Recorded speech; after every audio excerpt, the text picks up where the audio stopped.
Mornings have a rhythm. You can hear it, feel it. And at Quaker, we fuel it.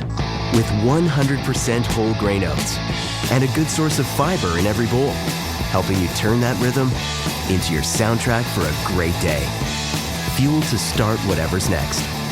Quaker, official sponsor of FIFA World Cup 26. Let's go! Let's go! When you need to build up your team to handle the growing chaos at work, use Indeed Sponsored Jobs. It gives your job post the boost it needs to be seen and helps reach people with the right skills, certifications, and more. Spend less time searching and more time actually interviewing candidates who check all your boxes. Listeners of this show will get a $75 sponsored job credit at Indeed.com/podcast. That's Indeed.com/podcast. Terms and conditions apply. Need a hiring hero? This is a job for Indeed Sponsored Jobs. Study and play come together on a Windows 11 PC. And for a limited time, college students get The best of both worlds. Get the Unreal College Deal. Everything you need to study and play with select Windows 11 PCs. Eligible students get a year of Microsoft 365 Premium and a year of Xbox Game Pass Ultimate with a custom color Xbox wireless controller. Learn more at windows.com/student offer. While supplies last. Ends June 30th. Terms at aka.ms/collegepc.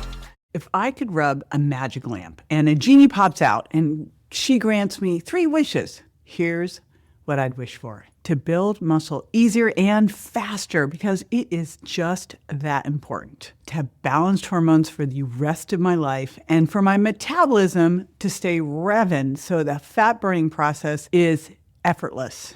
Okay, wouldn't we all love that? Now, this is an ongoing question I get from women who are really trying to better their menopause symptoms and their lifestyle. How can I boost my metabolism so I can burn fat more easily? Because I'm eating clean, I'm walking, I'm doing some cardio, but newsflash, you're looking at the wrong thing. It's not your metabolism we need to focus on in this case. It's your muscle. Stay tuned, because it's important for you to know that building and protecting muscle is the single most important thing you can do for your metabolism after 40. And what actually happens when that muscle declines, and how little you really need to do to change the trajectory of your whole rest of your life. Seriously.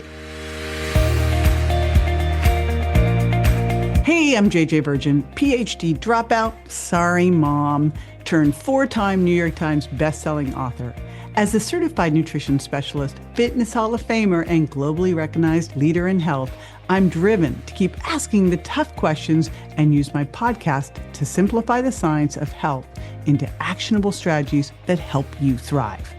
I'd also love to hear your thoughts on the show, and here's the fun part. When you send me your review, I'll reply to you using my on-demand virtual me. That's right, my team and I created a virtual JJ packed with my books, speeches, and wisdom so I can personally connect with you. Here's how you do it.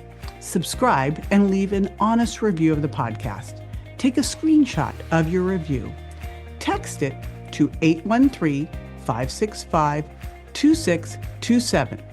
That's 813-565-2627. My virtual JJ will reply directly. And trust me, this will make your day. So subscribe now at subscribetojj.com and text me your review. Let's keep thriving together. So let's talk about why metabolism becomes fragile. You get weak without muscle, and why this is no longer optional after 40. So what actually happens to metabolism when muscle mass declines with age? Okay, so I like to say that muscle is 3 things. Muscle is your metabolic Spanx, muscle is your sugar sponge, and muscle is your multitasking messenger. So the biggest thing that you can do to impact your resting metabolic rate, that's how many calories you burn at rest, is to put on more muscle. That's why I say muscle is your metabolic Spanx. It holds everything in tighter and it boosts your metabolism. Not a ton, but enough. The next thing that muscle is a sugar sponge. It gives carbohydrates a great place to land in your liver, in your muscles, rather than on your belly as fat. And muscle is this amazing multitasking messenger. This is the most exciting piece of all of it, honestly. When your muscles contract, when you're doing, say, a push-up or an air squat, your muscles contract and they produce myokines. These are messengers. And it is like your body's creating this amazing pharmacy of all sorts of different things that say, hey, make new mitochondria, or refresh my mitochondria, lower my insulin, become more insulin sensitive, reduce my inflammation, boost my immune system, boost my mood, improve my cognition, build new neurons in my hippocampus, all sorts of amazing, ridiculously cool things that we want. Now, why do you think that muscle loss is this hidden driver behind the slower metabolism and insulin resistance and fat gain? Because it is. And the reason that it's this hidden driver is because the loss of it happens so slowly. And I believe that most of our muscle loss is not happening because we're aging. I think a lot of our muscle loss, not all of it, but most of it, is happening because we are not challenging our muscles. And so our hormones start to shift, our growth hormone goes down, we're not challenging our muscles, and it's a bad equation. And so all of a sudden we're starting to lose muscle, so our metabolic rate's going down, we're more insulin resistant, we're not as resilient, we're moving less, and the less you do, guess what? The less you can do. But conversely, the more you do, the more you can do, right? So it works both ways. You're 30 plus and you're starting to lose a little bit, but again, I think a lot of that's because we're not using it. But then you go through menopause, and estrogen's actually anabolic, as is testosterone. These go down, and now you're having trouble recovering. You can't work out as hard, or you're more inflamed. Your joints are achy, so you do less too. And that's where, again, we know your bone falls off a cliff after menopause when your hormones go down. You lose 2 to 5% of your bone every year for the first couple of years post-menopause. And I haven't seen a study specifically on fat-free mass or skeletal muscle, but I suspect that they are similar, but they, again, don't need to be. In fact, if you think about a lot of what you can offset with resistance training, that little metabolic drop you get when estrogen goes down, offset that with training. That insulin resistance that you get when estrogen drops, the inflammation you get when estrogen drops, offset with that with training. And of course, I highly recommend checking out hormone replacement therapy as well. But one of the big things you can do is also support these things with training, because it will help. Here's the reality. What I see most women trying to do when all this starts to go haywire, and I'm really excited that Dr. Bill Campbell's doing a study on menopause, because I keep seeing people saying, your metabolism doesn't drop till 60. I go, have you been a menopausal woman? Because I know what happens. I've seen it myself with my friends, with my clients. And generally what I see people trying to do is they try to do the outdated equation of, I'll just do more cardio and I'll eat less. And it just doesn't work. And here's the big problem. I'll walk more. And if anything, this is actually going to compound the problem. Because if you're doing a lot of steady state cardio, it might raise cortisol, depending on how much you do, if your body sees it as a chronic stressor. But I'm more concerned about the fact that you're not doing things to really trigger your fast twitch muscle fibers. These are the ones that help with strength and power. And so you're just going to lose more of them here. And that's going to be even worse for your metabolic health and your metabolism. Because remember, muscle acts very differently than fat does on your body. Fat, there's no carrying cost. Fat's just lying about being inflammatory, right? But muscle, again, releases those hormones to reduce inflammation, to improve insulin sensitivity. Again, that's why I always say it's this multitasking messenger. It's a metabolic organ. It does amazing things being on your body. Like, think of muscle as your body's internal pharmacy of incredible drugs that don't have any side effects. They only have side benefits. Now, here's what's interesting. So I have literally lifted weights my whole life. And one of the stories I like to tell is that I'm 6 feet tall, and I was always playing on the boys' team in elementary school and junior high because there weren't enough boys, so I had to be on the boys' team. So I got used to that. And then when I went off to high school, the guys had the most amazing gym. They had squat racks and chest press and leg press, and the girls had a ballet bar and some mats. I kid you not. This was in the 80s, okay? And so I looked over the guys' gym, and I was used to working out with the guys. I'm like, I'm over there. So I've always been lifting weights. In high school, because I was 6 feet tall and I lived near San Francisco, friends were like, you should go see if you can be a model. So I go to the modeling agency, and I remember walking in the door to the modeling agency and looking around and looking at these creatures who did not look like me. Like, they literally looked like someone took a small person and stretched them. Like, they were half of me. And I meet with this modeling agent, and I was, 6 feet tall, about 140. And she said, you'll need to lose 20 to 30 pounds. Now, I went home and I checked out a library book on diets and I started recording my calories and eating 1,000 calories a day. And the first thing that happened was I couldn't work out like I used to. No more working out with the guys. In fact, no more working out. In fact, my dance teacher was like, I could hardly show up. And she finally said to me, "Are you anorexic? Like, what's going on with you?" And thank God she said that. It was like a moonstruck moment of, okay, I can either be strong or skinny, but I can't be both. And I feel like crap. This doesn't make me happy. And even though it took 40 years for the strong to catch up and be in vogue, I literally had men all along my decades of life going, "I don't like women with muscles." I'm like, all right, well, boo on you. It's been a while. I'm glad that strength is the new skinny, right? Being strong. Anyhow, I never really thought about it. I've always identified myself as being strong. A couple things happened along the way that just made me realize the importance of muscle. In my teens, I blew out my ACL on point ballet, which is, I'm 6 feet tall. That was dumb. And then I blew it out again on a volleyball court, and I had to have surgery. And I was non-weight bearing on my right leg, my blown out knee, for 6 weeks. And I remember looking at my quad after those 6 weeks of non-weight bearing, and literally my right quad was the same size as my left calf. Like, I was like, wow, I had no idea how big muscles could be, right? So, and again, I don't say that to scare you women. Remember, muscle's metabolic Spanx. It holds everything in tighter. But it just was amazing to see how quickly you could lose muscle. And we know that even 1 week of bed rest, you can lose 2 to 4 pounds of muscle and a lot of insulin sensitivity too, right? You become insulin resistant quickly. And then the other thing that happened just a couple of years ago was I was struggling to open a jar. I'm like, what is going on here?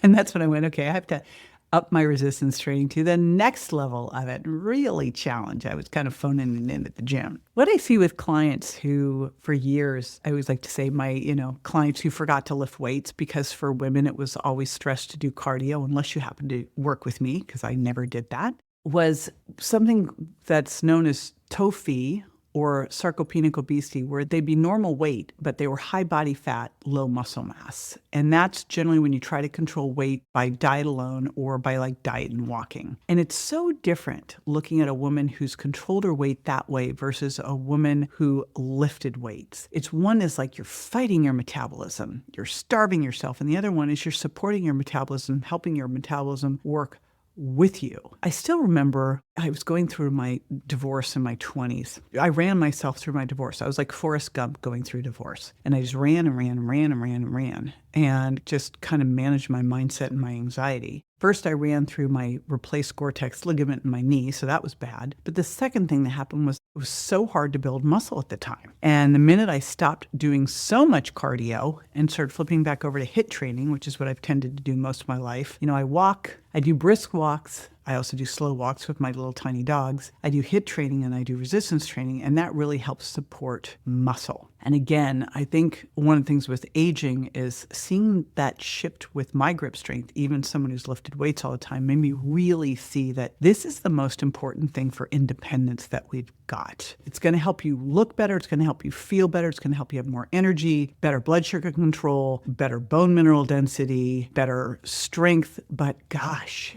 just the independence, the idea that you're going to be able to keep doing all the cool stuff that you want to keep doing for as long as you want to do it, that's everything, right? And so I say that because I think about the costs of not doing resistance training, the things that I hear of, I don't want to get bulky, or I just do cardio, or it's too late for me, I don't want to get injured. And I would ask you to think about if any of these things ring true to you, that you're eating less than ever, but you seem to be gaining fat, especially around your waist, that your blood sugar is just unstable, you just feel achy and tired. You don't feel as strong as you used to. Again, struggling to open like a jar or carry groceries up the stairs. You notice that you're the same weight, but your waist is not the same. Like your clothes are fitting you differently. Like they might be baggy in your butt and thighs, but tight in your belly. My mom called it shifting sands, but you're starting to lose muscle in your arms and legs and put on fat around your waistline, and you just feel soft.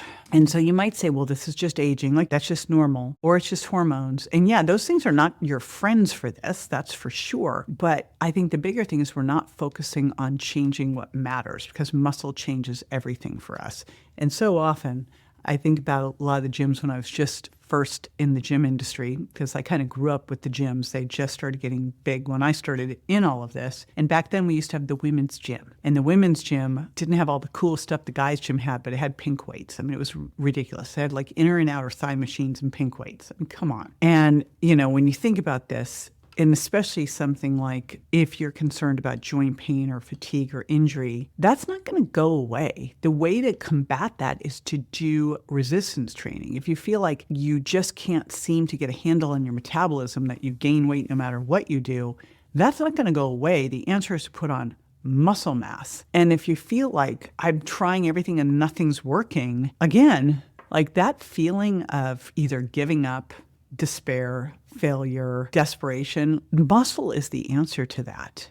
And you know what's the coolest thing when you start to put on muscle is that you can notice that you're getting stronger fairly quickly. In fact, if you've never lifted weights before, if you've never really challenged your muscles before, the first month, your strength increases will be crazy. You won't really see muscle size for 6 to 8 weeks because first your nervous system and muscles learn to talk, and then your connective tissue gets stronger, and then you start to put on muscle. But it's really amazing. And it happens, again, quickly, and it doesn't take much. The minimum that you need really to protect your metabolism, 2 days a week, 30 minutes. In fact, I have a great handout on how to start a resistance training routine, and we'll put it in the show notes, and a YouTube video about this. But basically, 2 days a week, you hit your major body parts. So 2 days a week, you do some upper body pushing, things like push-ups or overhead presses, upper body pulling, maybe a bent over row or a high pull, and hip and thigh hinging, maybe a step up and a squat. If you did that twice a week,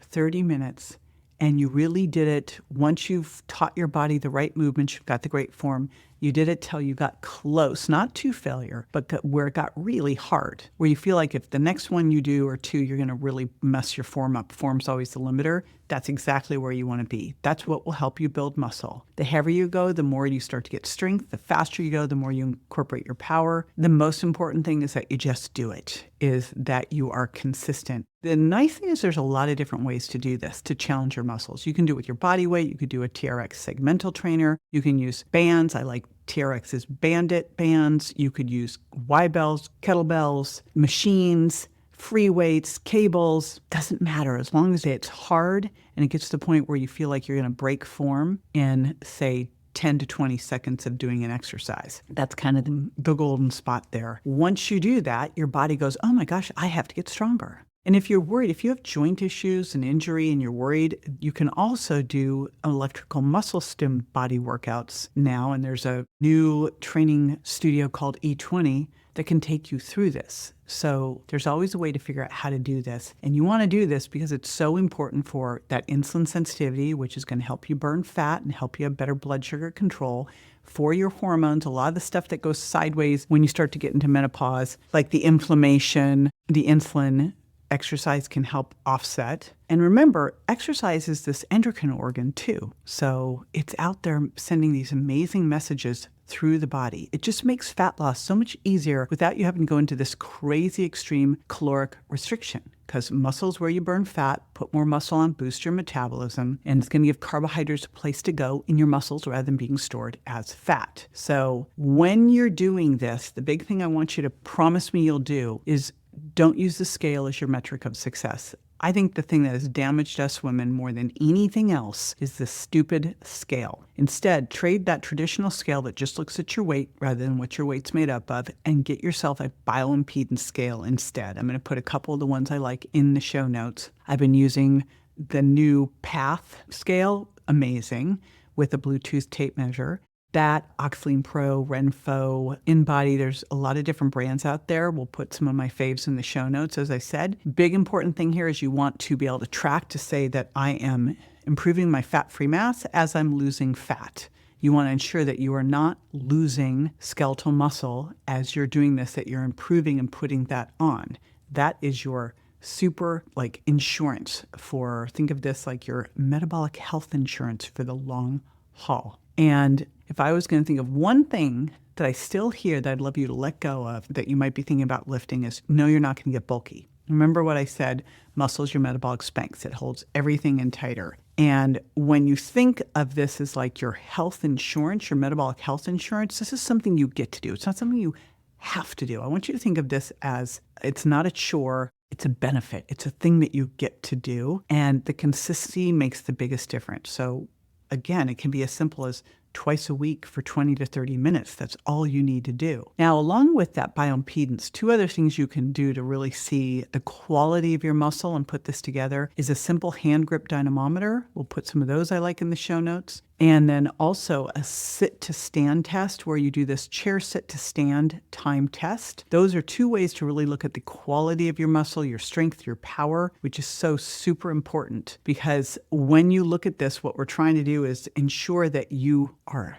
maintaining that muscle with age, but ideally you're getting stronger, you're getting better. And I believe, especially if you haven't really done weight training consistently your whole life, you can actually probably be your strongest, your healthiest, your most powerful now. How cool is that? And if there is one thing that I want you to take away from this, here it is. Strength training is what keeps your metabolism running so that it does not age faster than you do. Remember, muscle protects your blood sugar. Muscle keeps your metabolism responsive.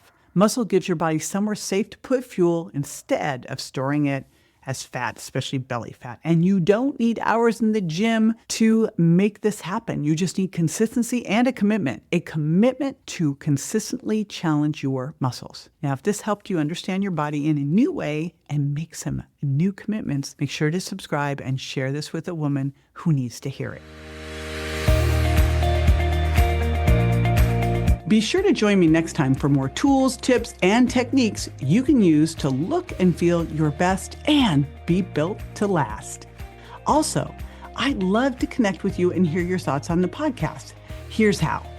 First, subscribe to the podcast and leave an honest review. Second, take a screenshot of your review. And third, text it to 813-565-2627. That's 813-565-2627.